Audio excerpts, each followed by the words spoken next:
तो गर्व का मौका है जब पीएम खुद लाइव अडानी ऑस्ट्रेलिया में सिडनी से बात कर रहे हैं और एड्रेस कर रहे हैं और बड़ी बड़ी उपलब्धियों को गिना रहे हैं। लेकिन आज बाजार में भी आपको सारा दिन एक अच्छा मोमेंटम सस्टेन रहा है और इनफैक्ट जिन स्पेसेस ने थोड़ा निराश पीछे किया, मेटल जैसे स्पेसेस, सिलेक्टिव मेटल में बाइंग थी पीछे कुछ दिनों में, लेकिन आज मेटल, आज भी दूसरा दिन है जब मेटल टॉप गेनर है।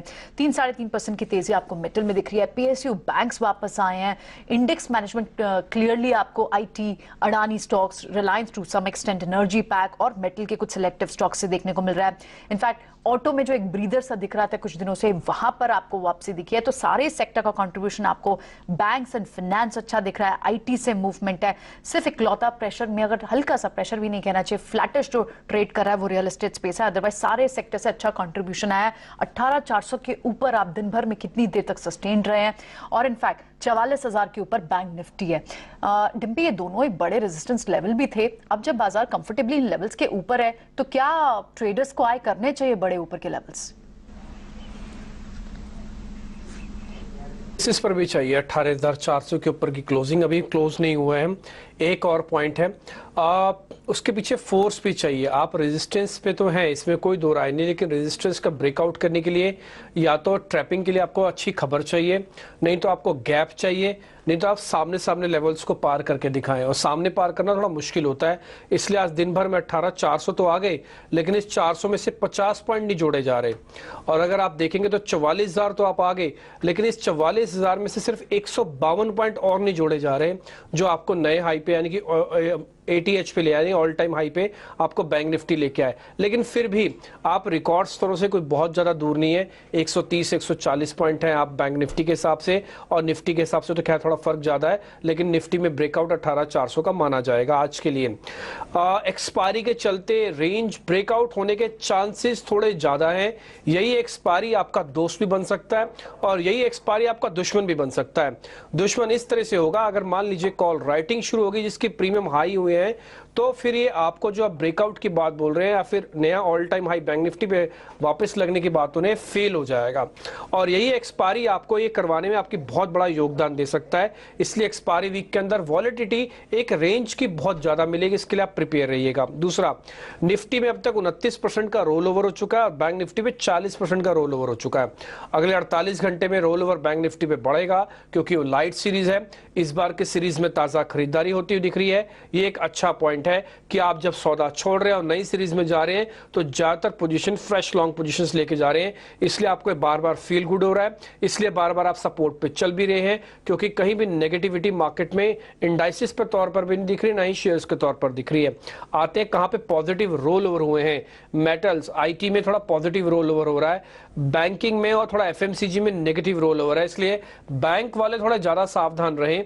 अगर एक झटका लगता है तो बैंकिंग पे ही सबसे बड़ा लगेगा, अदरवाइज वैसे तो ठीक ही चल रहा है सब कुछ। आगे बढ़ते हैं। जून कॉन्ट्रैक्ट में जो ताजा खरीदारी है ये नोटिसेबल है, क्योंकि अच्छे वॉल्यूम के साथ हो रही है।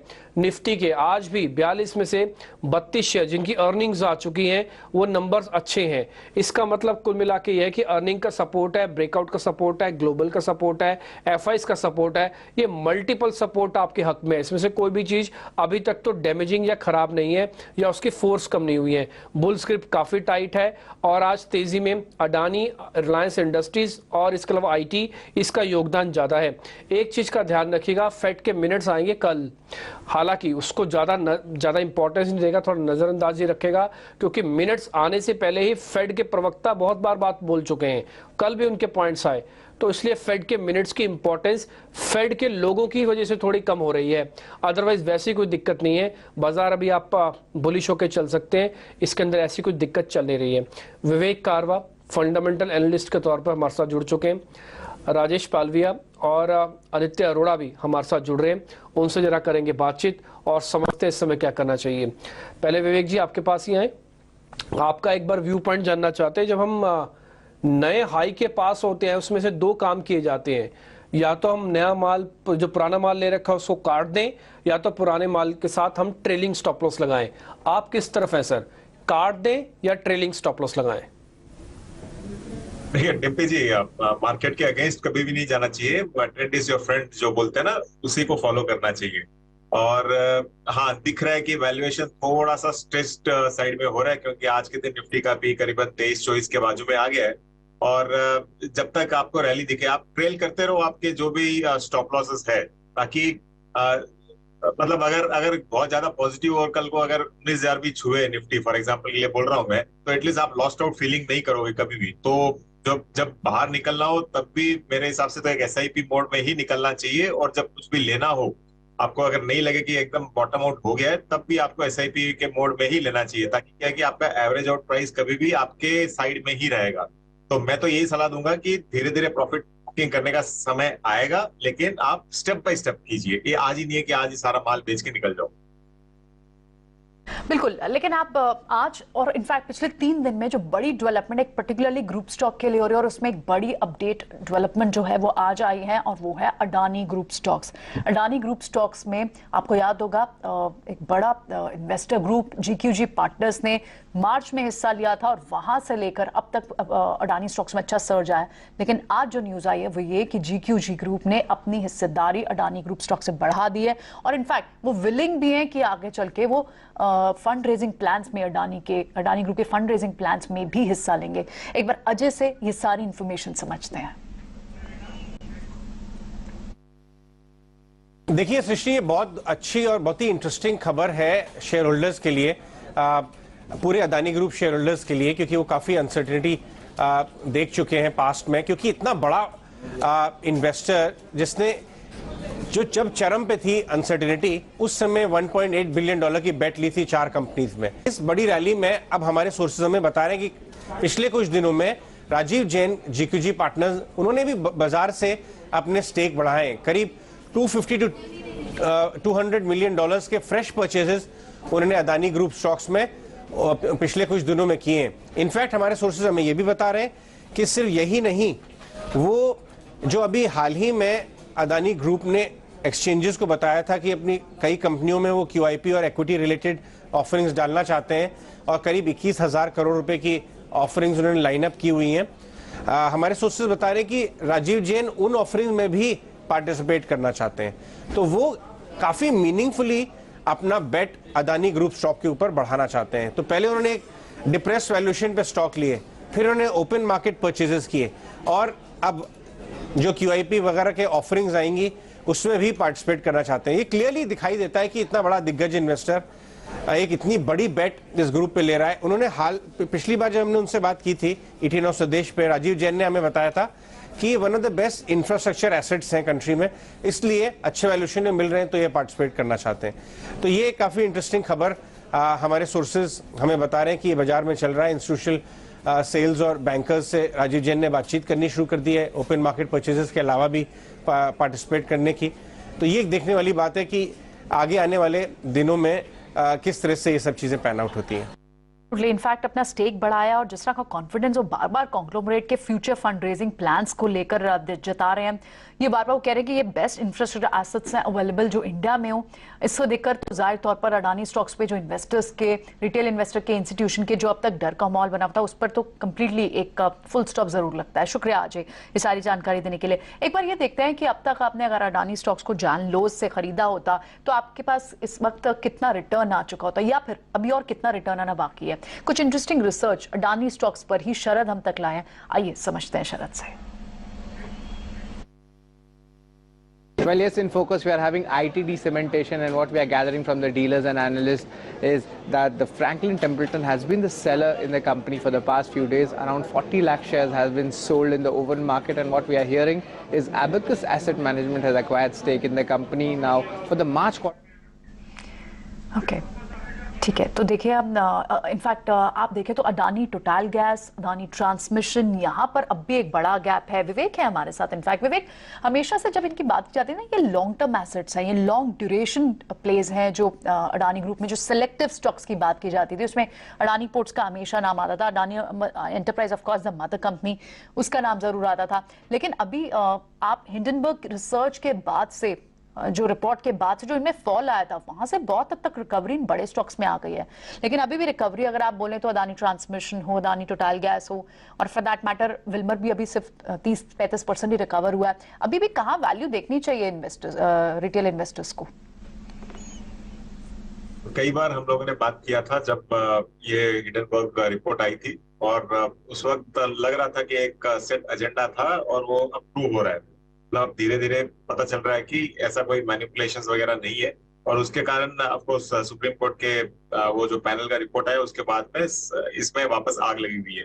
तो देखिए, दो चीजें हैं। एक तो मार्केट ने ऑलमोस्ट ग्रुप को राइट ऑफ कर दिया था, अब मार्केट को पता चल रहा है कि राइट ऑफ नहीं है, ये ग्रुप एकदम सॉलिड बैंकिंग है। और हम लोग भी कई बार डिस्कस किए थे कि इनके पास असेट्स है। ये मतलब जो सत्य में हुआ था कि कुछ था ही नहीं, खाली बलून था, वैसे नहीं है। यहाँ पे एक ये नहीं है कि खाली हवा थी, यहाँ पे असेट्स है। अगर आप अडानी पोर्ट्स वगैरह देखो तो वर्ल्ड क्लास असेट्स है उनके पास, और आगे चल के भी बिजनेस एकदम रोबस्ट है। मतलब अभी भी ऑर्डर्स मिल लेंगे उनको और कंपनी चलती रहेगी। तो देखिए, ग्रुप में आपको दो हिस्से में डिवाइड करना पड़ेगा। एक तो अडानी एंटरप्राइजेस है, पोर्ट्स है, अडानी विल्मर है, जहां पे अभी भी वैल्यू दिख रही है। तो मुझे लगता है कि इन स्टॉक्स में आपको अभी भी बने हुए रहना चाहिए। और कुछ स्टॉक्स है जिनका मतलब एब्सोल्यूट लॉन्ग टर्म प्ले रहेगा, ट्रांसमिशन, पावर, इनके ये नहीं है कि कल ही आपको वापस प्रॉफिटेबिलिटी दिखाना चालू करेंगे। वो हो सकता है कि एक हद तक ही बढ़े और एक समय पे आके वो लोग स्टैग्नेंट हो जाए सारे स्टॉक्स। तो एक सेट जहां पे सही में बिजनेस है वो वापस रिकवर हो जाएगा, और जहां पे आगे चल के बिजनेस आएगा वो हो सकता है कि एक रेंज बाउंड रहे आगे चल के।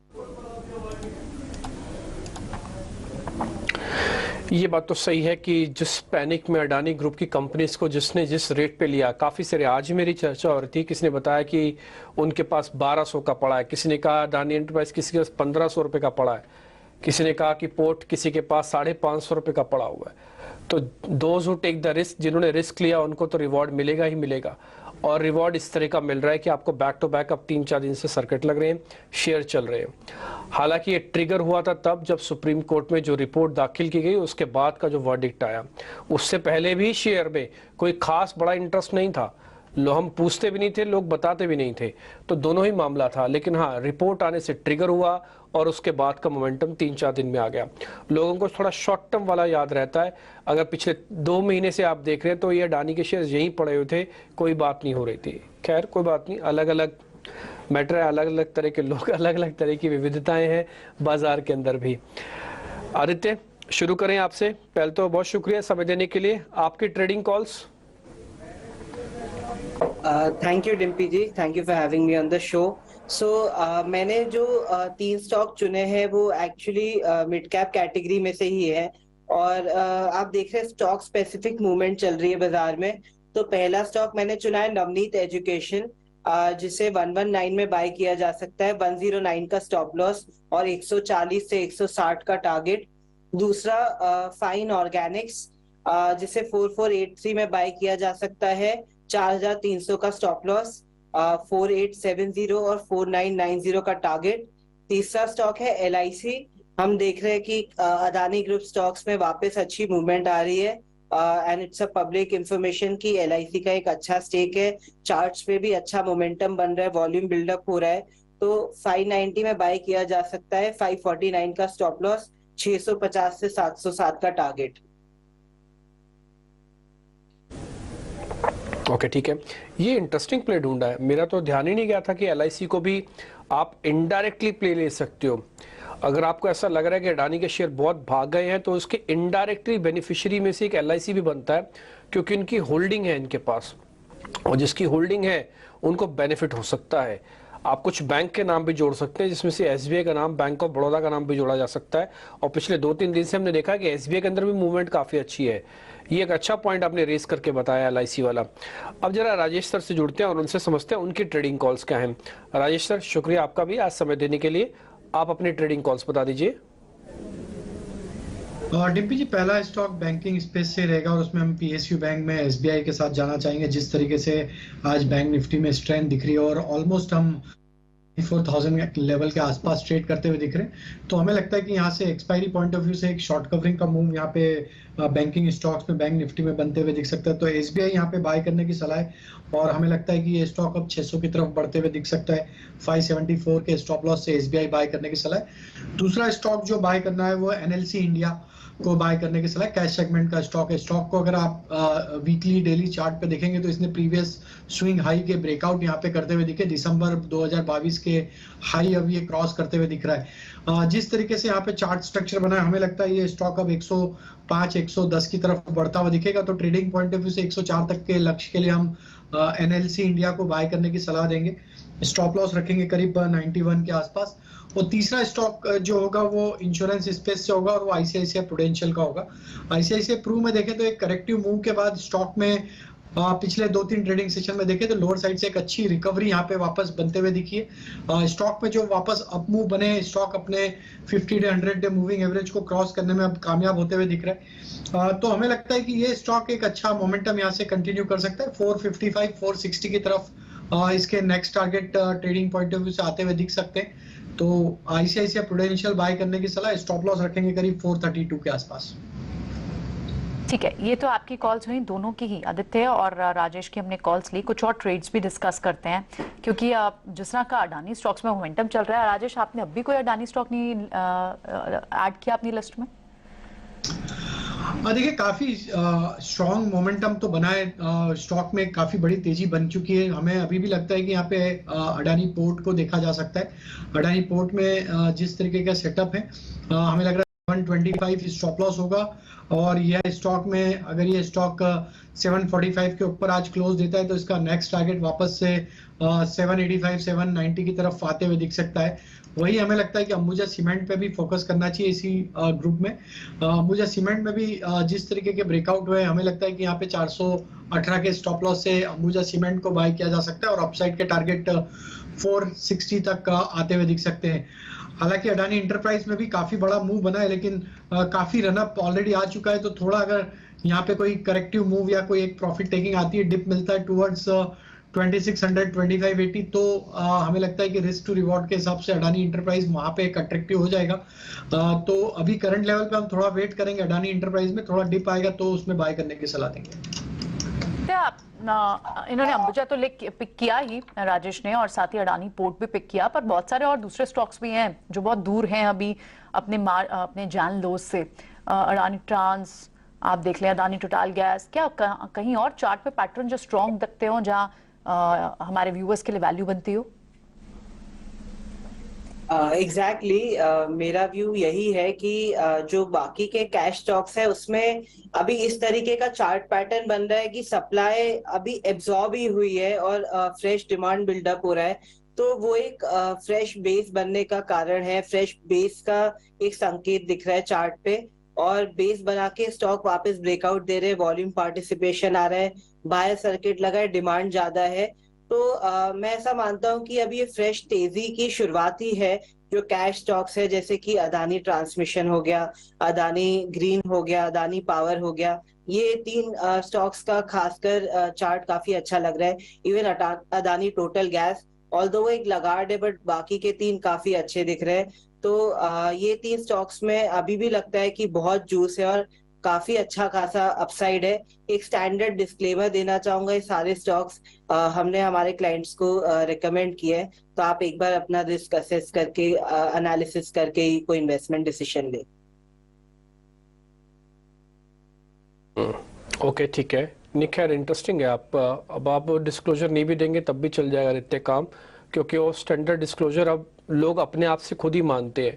क्योंकि अडानी स्टॉक्स के अंदर जिस तरह की वॉलिटिलिटी रहती है, उनको खुद ही पता होता है कि हाँ भी अब हमको थोड़ा रिस्क हमारा रहेगा, हमने अडानी ग्रुप के शेयर्स को लिया है, बट उसका रिवॉर्ड इस तरह से मिल रहा है। क्या शानदार रिवॉर्ड उन्होंने दिया, इसमें कोई दो राय नहीं है कि अडानी के उस मुश्किल दौर में जिसने भी इसी चीज़ को, थीम को ध्यान में रखा कि इनका कोर बिजनेस अच्छा है, इनकी बैलेंस शीट अच्छी है, और ये जो बातें हैं अगर इनमें कहीं भी इंपॉर्टेंस होगी तो तब की तब देखेंगे, नहीं तो अगर है तो फिर अच्छा मौका बन सकता है। उन्होंने काफ़ी अच्छा रिवॉर्ड लिया।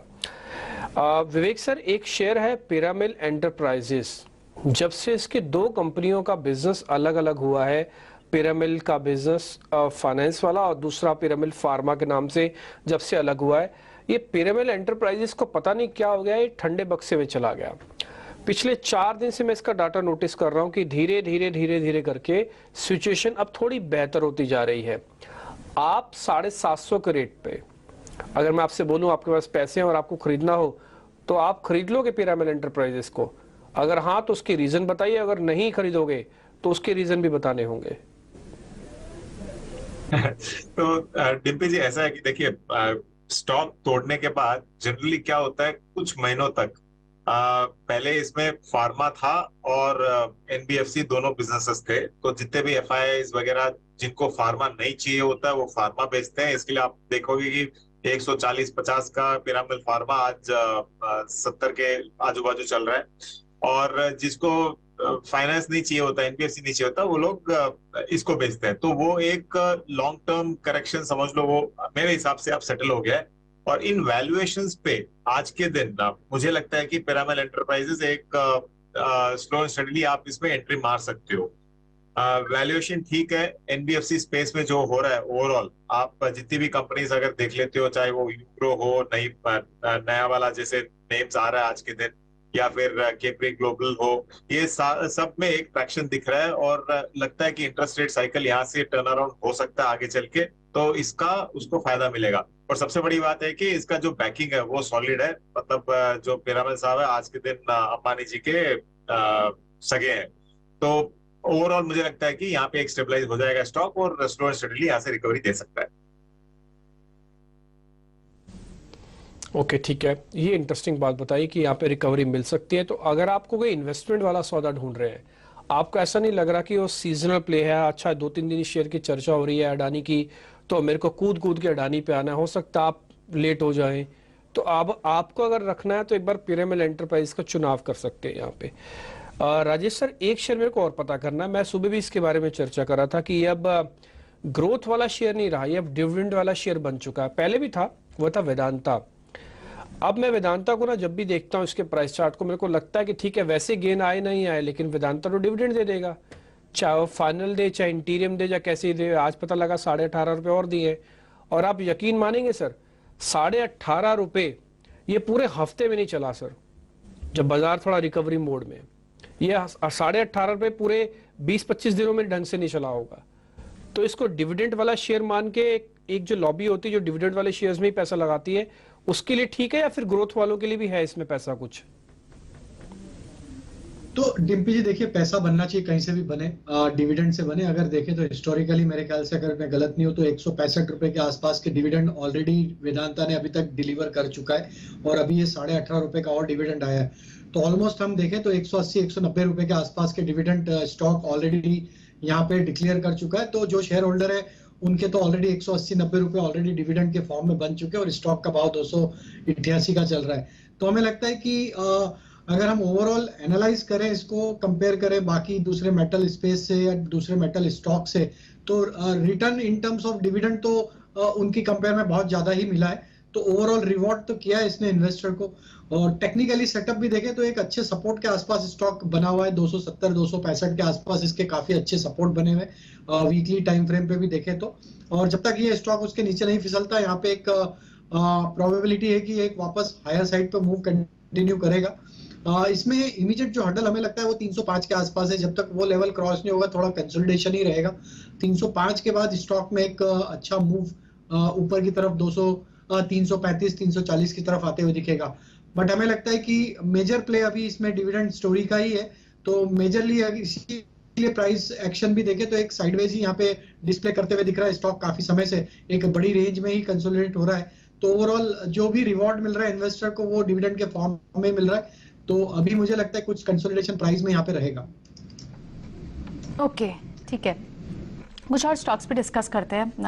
ऑटो एंसिलरी स्पेस में भी कई सारे स्टॉक, स्पेशली एक्साइड इंडस्ट्रीज, इसमें भी आज अच्छी खासी मूव है, लगभग 3.5% की, और मोमेंटम बना हुआ है पिछले कुछ दिनों से भी। इस पे इनफैक्ट एक अच्छी रिजल्ट्स के बाद बड़ी अच्छी ब्रोकिंग फर्म्स की रिपोर्ट्स भी आई थी, लेकिन वो तो फंडामेंटल रीजन रहा।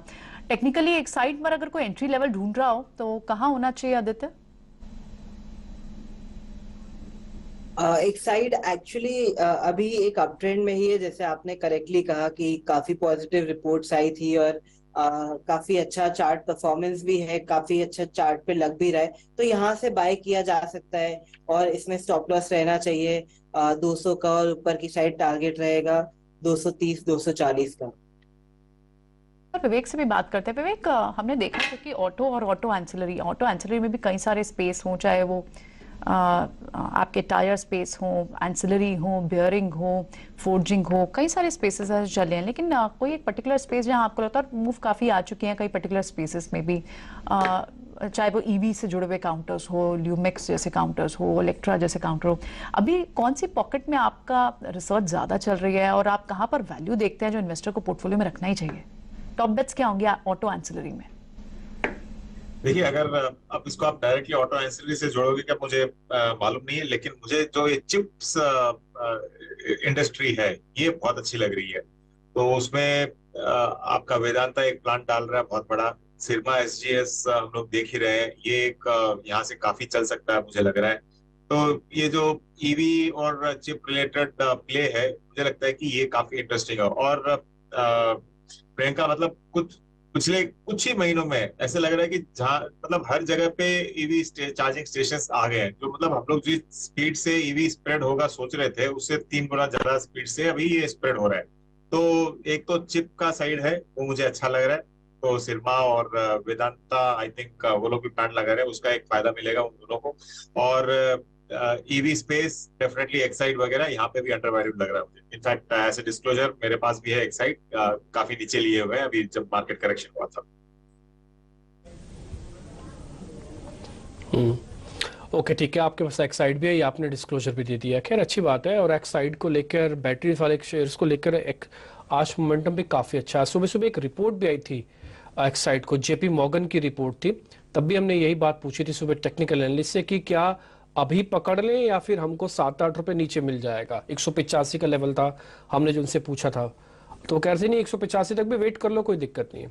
हालांकि शेयर अच्छा चला, 7 रुपए ऊपर आ गया, डेज हाई पे है ऑलमोस्ट। आगे बढ़ते, अब जरा आपके लिए एक ऐसा शेयर लेके आते हैं जो इस समय बज कर रहा है डीलिंग रूम में। तो डीलिंग रूम की गर्मा गर्म खबरें आपके लिए लेके आते हैं। शरद आज हमारे साथ फिर से जुड़ चुके हैं, उनसे पता करते हैं।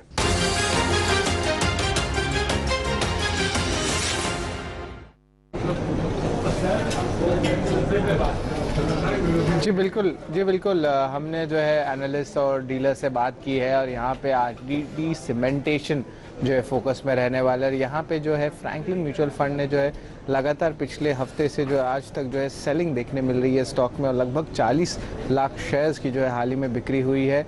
और यहाँ पे हम लोग को सुनने में आ रहा है कि एबेकस एसेट मैनेजर ने जो है यहाँ पे खरीदारी की है। अब ओवरऑल याद रखिए, मार्च के क्वार्टर में जो शेयर होल्डिंग देखा गया था फ्रैंकलिन म्यूचुअल फंड का जो है, उनका लगभग था 66 लाख शेयर्स, यानी कि अगर तब्दील करें तो ऑलमोस्ट 4% स्टेक कंपनी में आता है।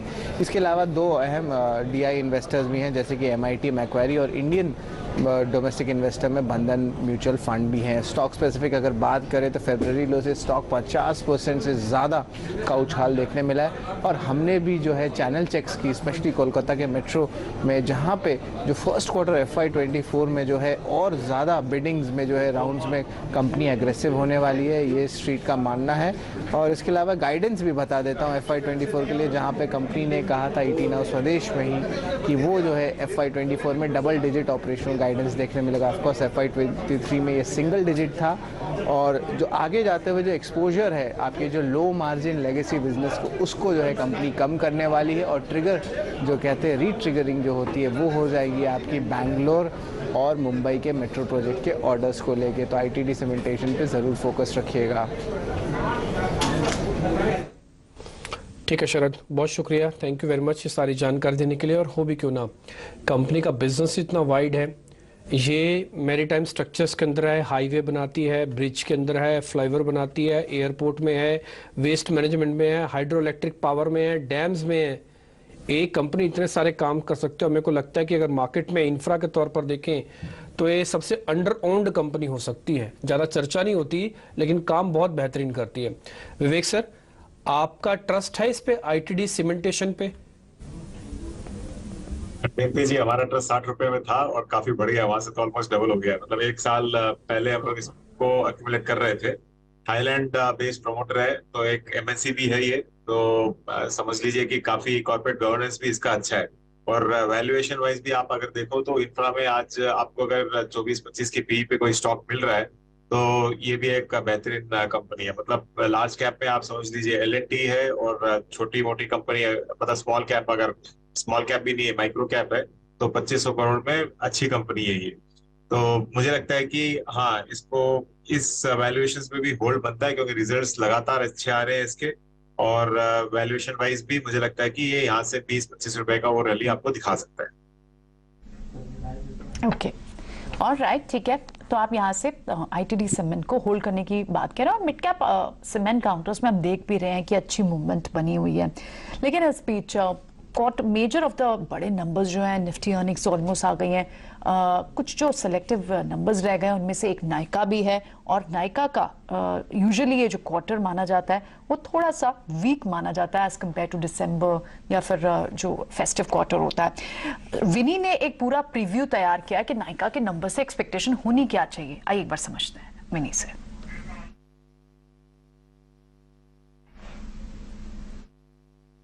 सो नायका के नंबर्स अगर देखेंगे तो quarter on quarter basis sequential अगर कंपेयर करेंगे तो आई में थोड़ी डिक्लाइन दिखने की संभावना है। अगर अराउंड 12% की डिक्लाइन आई में एक्सपेक्टेड है, per year on year basis पे आई में ग्रोथ एक्सपेक्टेड है अराउंड 28 to 30% की रेवेन्यू ग्रोथ एक्सपेक्ट कर सकता है। बात करें मुनाफे की तो वहां पे भी डिक्लाइन एक्सपेक्टेड है, ये time quarter on quarter basis पे 13% की डिक्लाइन एक्सपेक्टेड है। और ऑपरेटिंग परफॉर्मेंस की बात करें थोड़ी कंट्रैक्शन एक्सपेक्टेड है। इबिटा मार्जिन कंपनी में 6.8% पे इबिटा मार्जिन एक्सपेक्टेड है वर्सेस लास्ट क्वार्टर जो थे 8.1% पे। ईयर ऑन ईयर बेसिस पे मार्जिन में एक्सपेंशन दिखेगी, क्योंकि क्या है कंपनी ने काफी सारी कॉस्ट कंट्रोलिंग मेजर्स ली थी, तो वो मार्जिन को सपोर्ट करेगी, और मार्जिन पे कंपनी की अभी फोकस मार्जिन पे है रादर देन चेसिंग ग्रोथ। उसके अलावा Q4 अपडेट में कंपनी ने ये भी हाईलाइट किया था, ये भूलिए मत कि ये जो क्वार्टर आता है मार्च क्वार्टर वो सीजनली वीक क्वार्टर होता है compare to October to December quarter. तो यस, क्वार्टर 3 से क्वार्टर 4 सीजनली वीक होता है, क्योंकि क्वार्टर 3 में फेस्टिव सीजन भी रहता है। उसके अलावा ओवरऑल जो GMV है, जनरल मर्चेंडाइज वैल्यू, वहां पे हम लोग ग्रोथ एक्सपेक्ट कर रहे हैं 35% पे ईयर ऑन ईयर बेसिस पे। सिक्वेंशियली थोड़ी डिक्लाइन वहां पे एक्सपेक्टेड है। फैशन सेगमेंट में भी थोड़ी ग्रोथ 19% पे ही आएगी, क्योंकि क्या हुआ है फैशन सेगमेंट में कंपनी ने बताया हुआ है कि कंज्यूमर ने थोड़ा पुल बैक किया था डिस्क्रिशनरी स्पेंड पे, अपने अपडेट में बताया, और ये इंपैक्ट कर रहा है थोड़ा फैशन बिजनेस को। उसके अलावा Tier 1 में जो कंजम्पशन है, सस्टेन्ड कंजम्पशन है, बीपी सेगमेंट में सस्टेन्ड ग्रोथ और डिमांड भी है, और जो पिंक लव सेल था वो सपोर्ट कर रहा है ओवरऑल ग्रोथ को बीपीसी सेगमेंट में भी। उसके अलावा कंपनी एक्सपेक्ट कर सकते हैं स्टडी इंप्रूवमेंट इन उनकी एवरेज ऑर्डर वैल्यू। तो all in all yes, sequentially में भी थोड़ी वीकनेस दिख सकती है अपने टॉप लाइन और बॉटम लाइन ग्रोथ पे। ओके, ठीक है। तो ये एक्सपेक्टेशन होनी चाहिए नायका के नंबर्स से, ठीक है। और कुछ और स्टॉक्स पे डिस्कस करते हैं। इनफैक्ट और कहाँ आ सकते हैं, देखना होगा कि बाजार जो एक्सपेक्टेशन लगा के चल रहा है, अगर इन लाइंस पर ही नंबर आते हैं तो ठीक है, नहीं तो हो सकता है एक प्रेशर जरूर स्टॉक पे देखने को मिल सकता है। कुछ और स्टॉक्स की बात करते हैं। ऑटो स्पेस की कमबैक सी दिख रही है, और इनफैक्ट टाटा मोटर्स अब फिर से आपको, और कल भी चला था सेकंड हाफ में 1-1.5% की तेजी वहां थी। राजेश, आज भी 1-1.5% की मूव है, क्या ये फिर से एक रैली के लिए स्टार्ट हो चुका है, और अगर है तो ये कहां तक का रेंज हो सकता है? तो काफी स्ट्रॉन्ग ब्रेकआउट ऑलरेडी हमने टाटा मोटर में देखा है पिछले कुछ महीनों में, और जिस तरीके से स्टॉक होल्ड आउट कर रहा है वो ब्रेकआउट के ऊपर, हमें लगता है कि स्टॉक जब तक ये 490-495 के ऊपर बना रहेगा, यहाँ पे बाइंग का इंटरेस्ट बिल्कुल रहेगा। और अपसाइड में इमीडिएट जो हर्डल हमें दिखती है वो करीब है 540 के आसपास, और हमारा व्यू यहाँ पे बुलिश है, और हम एक्सपेक्ट करें पोजिशनली ये स्टॉक 600 प्लस तक के भी टारगेट आगे आने वाले हफ्तों महीनों में दिखा सकता है। तो यहाँ पे बाय ऑन डिप्स की ही रणनीति रखेंगे टाटा मोटर में। कोई भी छोटी मोटी गिरावट में बाय करें 540 के ऊपर, जैसे अगर ब्रेकआउट होते हैं इसके, तो फिर इसका नेक्स्ट लक्ष्य जो बन सकता है शॉर्ट टर्म में ही वो 580 की तरफ आते हुए दिखेगा। बट हमारे पोजिशनल टारगेट इसमें लॉन्ग टर्म के हिसाब से 600-620 तक के टारगेट हम यहाँ पे प्रोजेक्ट कर रहे हैं। तो व्यू हमारा बुलिश है टाटा मोटर पे। ओके, ठीक है। टाटा मोटर्स में मेरे पास दोनों तरह के शेयर्स हैं आदित्य। एक मेरे पास एक शॉर्ट का ट्रेड भी है और एक लॉन्ग का भी है। एक बार आप ना हिंदुस्तान एरोनॉटिकल्स HAL एक बार खोल के रखिए, आपको वो शेयर दिखेगा। और साथ ही एक मैं आपको स्ट्रेंथ वाला शेयर भी बताता हूँ। पहले आप HAL के चार्ट खोलो, दूसरा डेल्टा कॉप खोल लो। आप डेल्टा कॉप तेजी वाला है, डेल्टा कॉप भी एक बार स्क्रीन पे लेके आइए। अब मेरे को ये बताइए कि कौन सा ज़्यादा ठीक है ट्रेड करने के लिए, HAL को शॉर्ट करना या डेल्टा कॉप को लॉन्ग करना? टिम्पी जी, आपने दोनों ही बहुत शानदार स्टॉक ढूंढ के निकाले हैं। मतलब एग्जैक्टली ट्रेंड आपने परफेक्ट पकड़ा है। HAL ने आज ब्रेकआउट दिया है तो वो शॉर्ट किया जा सकता है। I think long short trade लिया जा सकता है, HAL को शॉर्ट कर सकते हैं, डेल्टा कॉर्प को लॉन्ग कर सकते हैं, दोनों साथ में किया जा सकता है ट्रेड। तो मैं तो ये राय दूंगा कि दोनों परफेक्ट ट्रेड है on long and short side. ठीक है, फिर एक काम आप और छोटा सा और कर दो, अगर HAL के अंदर हमको शॉर्ट करना है इसका स्टॉप लॉस टारगेट दे दो, और अगर डेल्टा को आपको लॉन्ग करना है उसका स्टॉप लॉस टारगेट भी दे दो। राइट, तो डेल्टा को HAL में स्टॉप लॉस होना चाहिए 3150 और डेल्टा कॉर्प में स्टॉप लॉस होना चाहिए 215।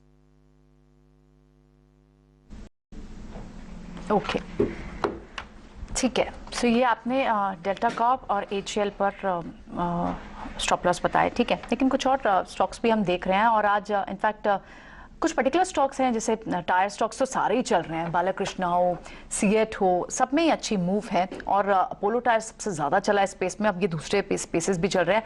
PSU बैंक्स आज थोड़े से कमबैक जो कर रहे हैं, राजेश, कहाँ का अपॉर्चुनिटी दिख रही है? बंधन बैंक में एक अच्छी मूव दिख रही है, उसके अलावा और कहाँ आपको मूव दिख रही है जहाँ पर पोजिशन ली जा सकती हो? प्रियंका जी देखिए, SBI तो हमने ऑलरेडी शो की शुरुआत में रिकमेंड किया ही, हमें लगता है कि SBI के साथ जाना चाहिए PSU बैंक में, और यहाँ पे एक अच्छा मोमेंटम कंटिन्यू होते हुए दिखेगा, और SBI के हम टारगेट 600 रुपीज तक एक्सपेक्ट कर रहे हैं इस मोमेंटम में। और हमें लगता है कि अगर PSU बैंक में दूसरा स्टॉक देखना है तो वहाँ पे बैंक ऑफ बड़ौदा पे नजर रखना चाहिए। बैंक ऑफ बड़ौदा यहाँ पे काफी प्रॉमिसिंग लग रहा है। हालांकि स्टॉक में देखें तो पिछले 3-4 सेशन से एक साइडवेज कंसोलिडेशन देखने को मिल रहा है, लेकिन ओवरऑल स्ट्रक्चर हमें लगता है वीकली सेटअप पे देखें तो एक अप स्लोपिंग चैनल में ये ट्रेवल करते हुए दिख रहा है। तो ये स्टॉक में यहाँ पे 180 का लेवल अगर होल्ड आउट रहता है तो इसके नेक्स्ट टारगेट 192, 195 की तरफ बढ़ते हुए दिख सकते हैं। तो SBI और बैंक ऑफ बड़ौदा, ये दो स्टॉक हमें PSU बैंक से पसंद आते हैं। SBI आपने शो की शुरुआत में दिया, और बैंक ऑफ बड़ौदा भी आपको यहाँ पसंद आता है। लगभग 1.5% की तेजी है, लेकिन यहाँ से और आप पोजीशन ले सकते हैं लेवल्स पर भी। लेकिन इस बीच एक और कंपनी के नंबर्स आने हैं, और वो कंपनी है मेटल इंडस्ट्री से, एल्यूमिनियम पैक से जुड़ी हुई हिंडाल्को। हिंडाल्को के नंबर से क्या एक्सपेक्टेशन होनी चाहिए, एक बार आशीषा से समझते हैं।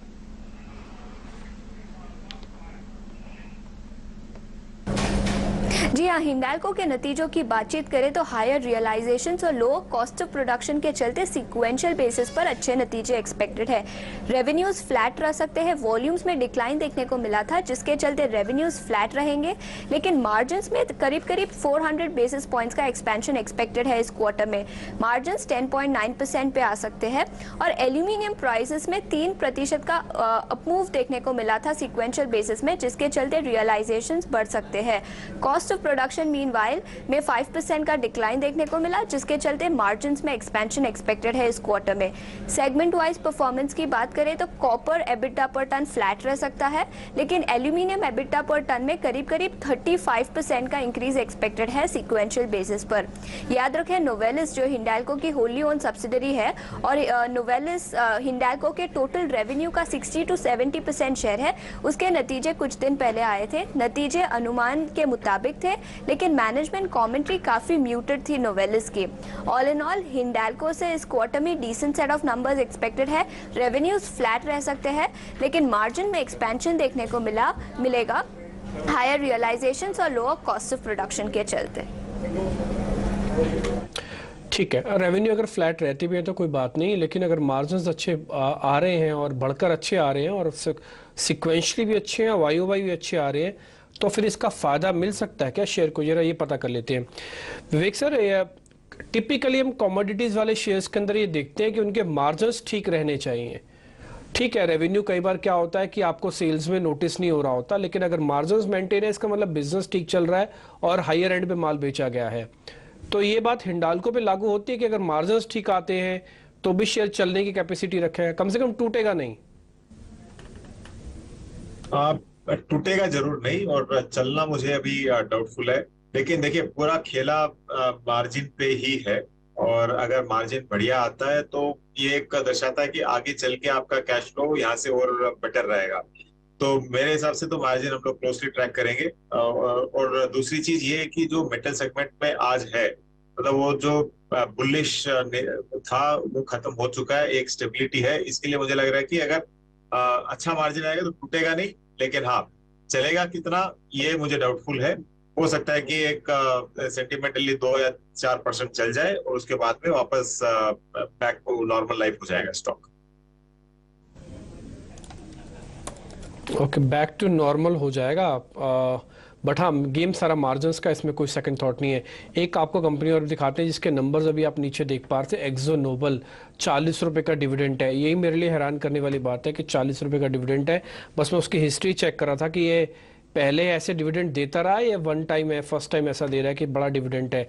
दूसरा, आप देखो शेयर ने स्पार्क इसलिए किया है क्योंकि 3 फ्रंट पे नंबर इसके ठीक है, प्रॉफिट के फ्रंट पे, मार्जिन्स के फ्रंट पे, रेवेन्यू के फ्रंट पे, और मेरे को तो 40 रुपीज ज्यादा इंकरेजिंग लग रहा है। तो अगर आप अपनी स्क्रीन पर देख रहे होंगे, एक बार राजेश सर एक्सो नोबल का चार्ट देख लीजिए। मेरे को कोई इंटरेस्ट नहीं है कि इस बढ़ती हुई रिदम के अंदर मेरे को अभी आना 2.5%। मैं इसको कल भी ले सकता हूं, अगर ये और चल सकता है तो। मेरे को आज नहीं लेना, मैं शेयर को पीछे पीछे नहीं भागूंगा बॉस, मैं कल भी ले सकता हूं अगर ये शेयर ठीक है तो। तो डिम्पी जी 2400 इसका एक अच्छा ब्रेकआउट लेवल है, उसके ऊपर स्टॉक पिछले 3 वीक से सस्टेन करते हुए दिख रहा है। तो वीकली सेटअप तो ये दिखाता है कि ये स्टॉक में जिस तरीके के स्ट्रक्चर बने हुए हैं, ये स्टॉक का नेक्स्ट लक्ष्य हायर साइड पे जो बनते हुए दिख रहा है वो करीब आ रहा है 2650-2700 की तरफ। अगर आपको डिप मिलती है 1 या 2 ट्रेडिंग सेशन में टुवर्ड्स 2400 के जितना नजदीक मिलती है डिप, वहां पे आपको बाय करना चाहिए। वहां से रिस्क टू रिवॉर्ड आपके फेवर में रहेगा। स्टॉप लॉस 2380 का छोटा ही स्टॉप लॉस रखेंगे और वहां से हमें लगता है जिस तरीके के फॉर्मेशन बने हुए हैं ये 2750 की तरफ बढ़ते हुए दिखेगा आगे आने वाले ट्रेडिंग सेशंस में।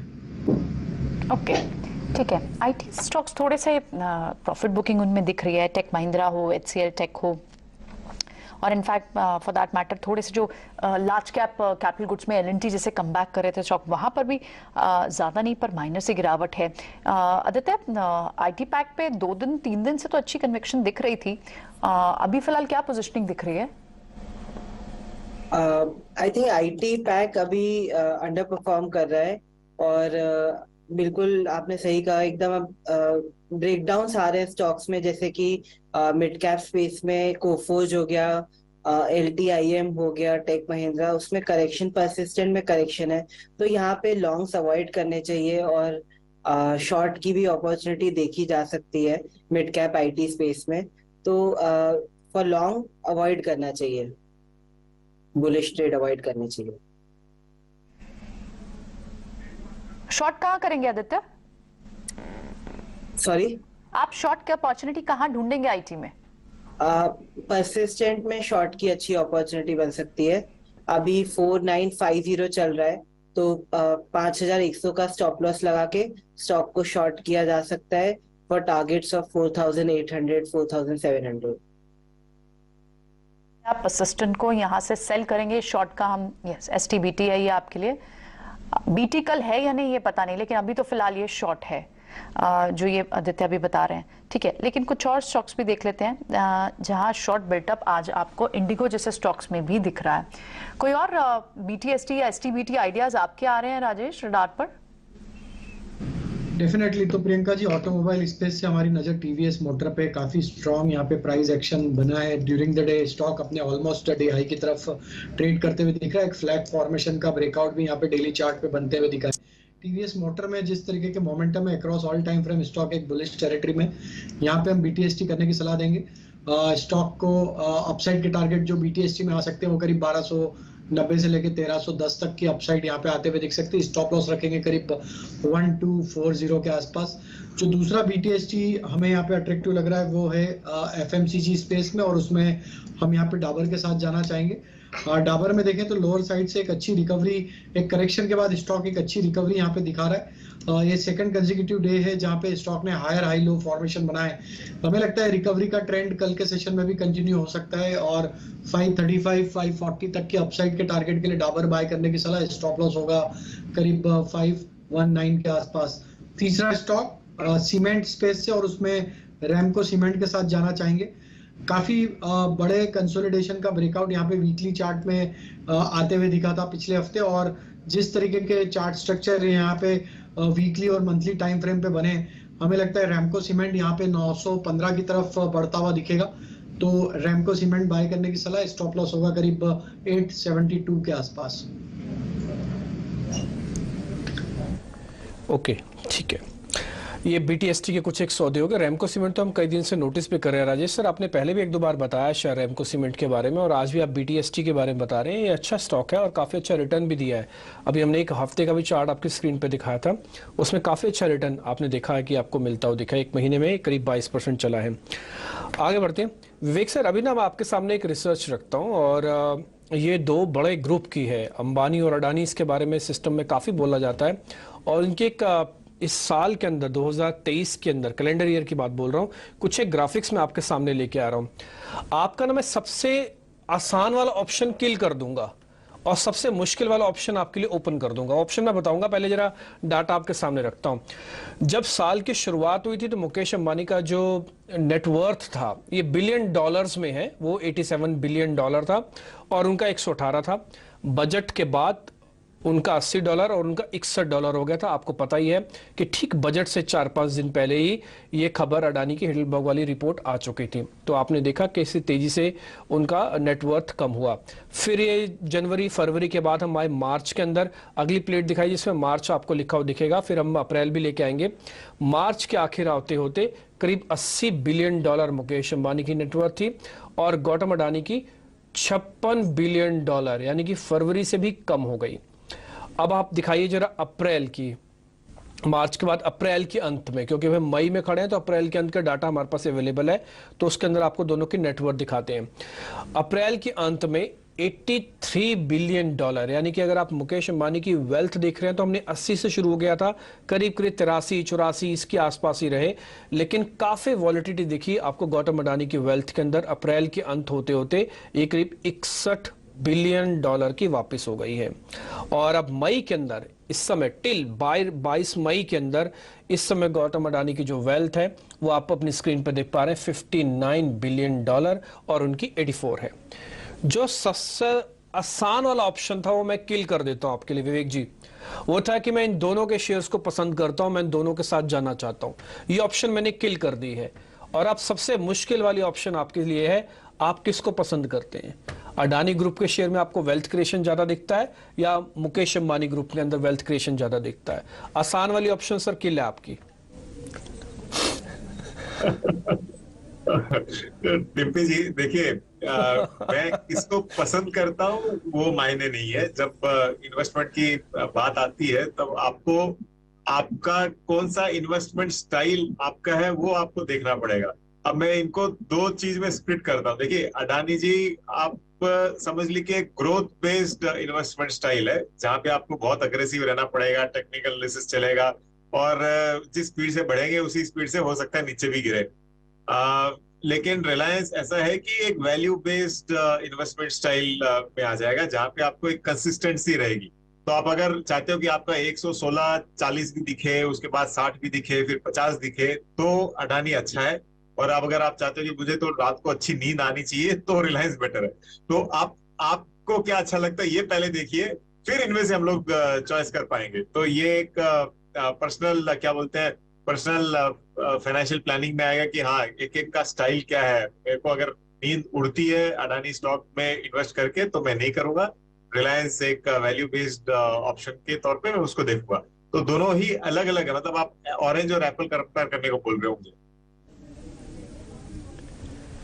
नहीं खैर मैं वो ऐसे तो नहीं करने को कर रहा था, बट मैं ये चाहता था कि हाँ जब कोई इन्वेस्टर इस चीज को देख रहा है, इसके पीछे हमारा पर्पस हमने दिखाया कि ठीक है दो बड़े परिवार है, थोड़ा रसूख की भी बात हो जाती है ना, तो लेकिन फिर भी हम किसके साथ रहे ताकि हमारा ज्यादा पोर्टफोलियो। और आपने बहुत ही खूबसूरती के साथ बताया भाई ग्रोथ वाले अडानी के साथ चले जाओ, ठीक एवरेज ग्रोथ वाले अंबानी के साथ चले जाओ, जो रोलर कोस्टर राइड चाहिए वो अडानी के साथ चले जाओ, इसमें कोई दो राय नहीं है। आपने अच्छे से बताया, ये हमको समझ में आ गया सर। अब राजेश सर मैं जरा आपके पास आता हूं, आपको थोड़ा और चुनौतीपूर्ण कर देता हूं, इस चर्चा को थोड़ा एक नॉच और ऊपर लेके जाता हूं। एक एक शेयर इनकी किटी में से निकाल के आप बता दीजिए राजेश सर, एक अडानी ग्रुप का शेयर और एक अंबानी ग्रुप का शेयर जिसमें अच्छी वेल्थ बनने जा रही है। अब आप बोलेंगे मेरे को तो नाम पता ही है, उनका रिलायंस इंडस्ट्रीज है, आप अडानी एंटरप्राइज खरीद लो। सर ऐसे नहीं, आप मेरे को ये भी बता सकते हैं कि हाँ कितनी परसेंटेज में वेल्थ बन जाएगी और किस में आपको अभी आ जाना है और किस में थोड़ा रुक के आना है। ये सारी चीज क्लियर करो सर, नाम तो पता ही है मेरे को। तो देखिए, रिलायंस ने वेल्थ क्रिएटर स्टॉक तो रहा है, रिलायंस इंडस्ट्री, नो डाउट। अगर हिस्टोरिकल डेटा देखें और over a period of time wealth create हुई है, तो थोड़ा लंबा समय नजरिया, आपको स्लो स्टडी एक ग्रोथ चाहिए अपने पोर्टफोलियो में, तो बिल्कुल रिलायंस इंडस्ट्री तो वहाँ पे एक हमारा पसंदीदा स्टॉक रिलायंस अंबानी ग्रुप से रहेगा। और हम ये मान के चलते कि ये स्टॉक में जिस तरीके के ओवर ए पीरियड ऑफ मतलब मंथली और वीकली चार्ट, ईयरली चार्ट पे अगर हम इसको एनालाइज करें, तो हमें लगता है ये स्टॉक में यहाँ से 3200-3300 तक की अपसाइड आगे आने वाले सालों में बिल्कुल रिलायंस में आते हुए दिखेगी। काफी कुछ development in terms of value unlocking भी इसमें आगे आने वाले दिनों में देखने को मिल सकता है, जो कि एक अच्छा यहाँ से स्टॉक में एक मोमेंटम क्रिएट करता हुआ दिखेगा। तो हम यहाँ पे 3200 से 3300 तक के टारगेट प्रोजेक्ट कर रहे हैं लॉन्ग टर्म में। रिलायंस में कोई भी गिरावट आती है मार्केट में वॉलेटिलिटी के चलते तो ऐड करें। डाउन साइड में हमें लगता है यहाँ पे इसका जो मजबूत बेस बना हुआ है या एक जो सपोर्ट बना हुआ है स्टॉक का, वो है करीब 2050-2000 के आसपास। तो ये लॉन्ग टर्म चार्ट पे ये लेवल जब तक इंटैक्ट है, हमें लगता है कि स्टॉक के टारगेट हमें लग रहा है 3300 तक आगे आने वाले सालों में देखने को मिलेंगे। अडानी ग्रुप में देखिए, अभी एक रिकवरी का ट्रेंड हमने देखा। स्टॉक ने काफी सारे ही अडानी समूह के स्टॉक काफी बड़ा प्राइस एक्शन हमने पिछले कुछ सालों में देखा था और एक करेक्शन भी जो देखने को मिला है। तो अब यहाँ पे एक रिकवरी का ट्रेंड यहाँ पे वापस बनते हुए दिख रहा है। अगर हमें लगता है कि अडानी ग्रुप में किसी एक कंपनी का सिलेक्शन करना है जहाँ पे एक अच्छा पोटेंशियल आगे आने वाले सालों में देखने को मिल सकता है, जहाँ पे एक अच्छा प्राइस एक्शन आते हुए दिख सकता है, तो उसमें हमें लगता है कि अडानी एंटरप्राइज ही वो स्टॉक होगा जो कि बाय किया जा सकता है, क्योंकि यहाँ पे काफी कुछ बिजनेस एक्टिविटी है और हमें लगता है कि यहाँ पे वैल्यू जरूर है। और प्राइस एक्शन में हमें लगता है कि ये स्टॉक भी ऑलमोस्ट इक्विवेलेंट 3500 तक की अपसाइड, 3300 से 3500 तक की अपसाइड हमें लगता है इसमें भी देखने को मिल सकती है। लेकिन ये जरूर होगा, वॉलेटिलिटी अडानी ग्रुप के स्टॉक में, अडानी इंटरप्राइज में ज्यादा रहेगी कंपेयर टू रिलायंस इंडस्ट्री, क्योंकि ये स्टॉक का बिहेवियर और इसका जो बीटा है वो काफी हाई है। तो हमें लगता है कि ये स्टॉक को थोड़ा स्लो स्टडी और कम क्वांटिटी मिल रहा है, लेकिन यहाँ पे भी हमें लगता है कि 3500 तक की अपसाइड आगे आने वाले सालों में देखने को मिल सकती है।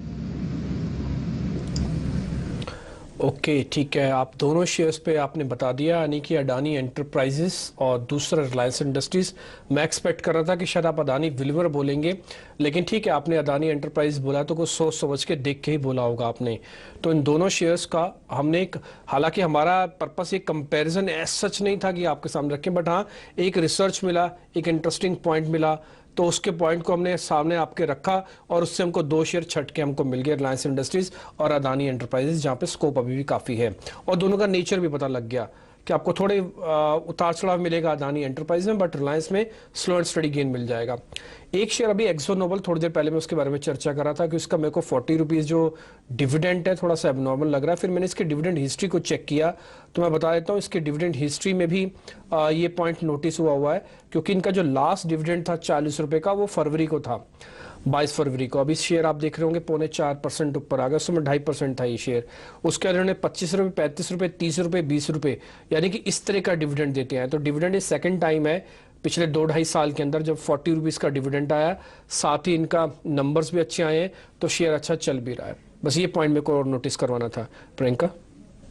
बिल्कुल, एब्सोल्युटली। लेकिन आज दिन भर बाजार में जो आप मूवमेंट देख रहे हैं उसमें सारे सेक्टर्स ने अच्छी खासी पार्टिसिपेशन किया, लेकिन अब पिछले आधे घंटे में आप देखें तो आईटी पैक अच्छा खासा गिरा है। इनफैक्ट सारी आप मिड कैप या फिर लार्ज कैप आईटीज की बात करें तो वो ऊपर से करेक्ट हुए हैं जिन लेवल्स पर सुबह काम कर रहे थे। डेज हाई से आप चाहे एलटीआई माइंट्री की बात करें, आप असिस्टेंट कोफोर्ज, एम्फिसिस, एलटीटीएस की बात करें, और लार्ज कैप में आप एचसीएल टेक या टेक महिंद्रा की बात करें तो। और इंपॉर्टेंट बात यह है कि आईटी पैक जो पिछले 3 दिन से स्ट्रेंथ दिखा रहा था, और इनफैक्ट आज जिस तरह से ये अपनी स्ट्रेंथ को लूज कर रहा है, एक बार स्टॉक फ्यूचर्स देखते हैं, डाउ फ्यूचर्स भी देखते हैं कि वहां कैसा डाउ फ्यूचर्स चल रहे हैं, क्योंकि डाउ फ्यूचर्स भी आप देखें तो लाल निशान में है, क्योंकि यूएस मार्केट से कुछ संकेत आपके डेट सीलिंग को लेकर, रेजोल्यूशन को लेकर बाजारों की नजर उस पर भी बनी हुई है। लेकिन ये भी एक पॉइंट है कि आईटी स्टॉक्स पे अब भी एक बहुत स्ट्रॉन्ग कन्विक्शन लॉन्ग रहने के लिए नहीं बन पाती है। ट्रेडिंग के लिहाज से गेन्स आपको कुछ स्टॉक्स में जरूर लगातार मिल रहे हैं, लेकिन आज दिन भर का ट्रेड रहा कैसा? आज हमने देखा कि 18,400 के ऊपर बाजार गया भी और उसके आसपास सस्टेन्ड भी रहा। बैंक्स वापस आए और इनफैक्ट फिर से आज इंडेक्स मैनेजमेंट में अडानी ग्रुप स्टॉक्स ने एक अच्छा कंट्रीब्यूशन दिया। टॉप गेनर्स की बात करें तो उसमें आज भी अडानी एंटरप्राइज, अडानी पोर्ट्स तो आज सुबह ही लगभग 6-7-8% की तेजी खुलने के साथ ही पहले 15 मिनट में ही अचीव कर लेता, लेकिन बाद में करेक्ट होकर सिर्फ 2.5% की तेजी के साथ कारोबार कर रहा है। उसके अलावा जो दूसरे स्टॉक्स वापस आ रहे हैं उसमें डीवीज जैसे स्टॉक्स हैं, नंबर्स के बाद यहाँ पर लगातार आज दूसरा दिन है जो मोमेंटम अच्छा बना हुआ है। 4% तक की मूव आपको डीवीज लैब में आज दिन भर में दिखी। ऑटो पैक के स्टॉक्स लाइक आयशर मोटर वापस आते हुए दिख रहे हैं, टाटा मोटर्स में तेजी है, मारुति में स्ट्रेंथ है, ऑटो एंसरी के कुछ स्टॉक पैक्स तो चल ही रहे हैं। और साथ ही आप अगर बात करें कि फाइनेंस काउंटर्स, बैंक्स अगर वापस आए हैं तो फाइनेंस भी वापस आए हैं, बजाज फिनसर्व हो, बजाज फाइनेंस हो, सब में एक अच्छी मूव है। और इनफैक्ट आप दूसरे मिड कैप फाइनेंस काउंटर्स की बात करें, हाउसिंग फाइनेंस की बात करें तो पूनावाला, कैनफिन होम्स, यहाँ पर भी आपको एक मूवमेंट दिख रही है। आज दबाव कहाँ से, किस साइड ऑफ द प्रेशर रहा? अभी पिछले आधे घंटे में तो आपको प्रेशर जो है उन आईटी स्टॉक्स ऊपर डेज हाई से जरूर करेक्ट हुए हैं। उसके अलावा कुछ कंजम्पशन नेम्स हैं, टाइटन जैसे स्टॉक्स जो करेक्ट हुए हैं। बैंक्स में आपको कोटक महिंद्रा जैसे स्टॉक्स थोड़े से वीक दिख रहे हैं और लार्सन एंड टुब्रो वहाँ कल आपको एक स्ट्रेंथ दिख रही थी, वहाँ पर बायस पॉजिटिव था, लेकिन अब वहाँ पर भी आप थोड़ा नेगेटिव देख रहे हैं, 1% की गिरावट है। कुछ सीमेंट काउंटर्स में अल्ट्राटेक सीमेंट, ग्रासिम ये थोड़े से वीक जरूर हुए हैं आज लार्ज कैप ट्रेड्स की बात करें, लेकिन स्मॉल कैप इंडेक्स आज भी 5 महीने के इंट्राडे हाई पे कारोबार करते हुए।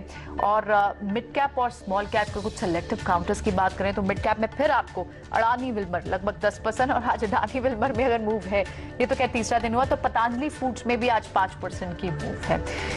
स्टॉक प्राइसेस की मूवमेंट को देख के कहीं ना कहीं पतंजलि भी अडानी विल्मर की चाल को बहुत हद तक पीछे के जो ट्रेंड रहा है उसमें कॉपी करता रहा है। लेट्स सी क्या इसमें लगातार अब सर्ज भी रहेगा क्योंकि अडानी विल्मर चल रहा है। लेकिन आप टायर स्टॉक्स में देखें तो सीएच चल रहा है और इसके अलावा बालकृष्ण चल रहा है, यहाँ पर लगातार मूव है। बालकृष्ण में आज 4% की मूव दिख रही है। कुछ रियल एस्टेट काउंटर्स वापस आए हैं, गोदरेज, प्रेस्टीज, ओबरॉय तो चल ही रहा था।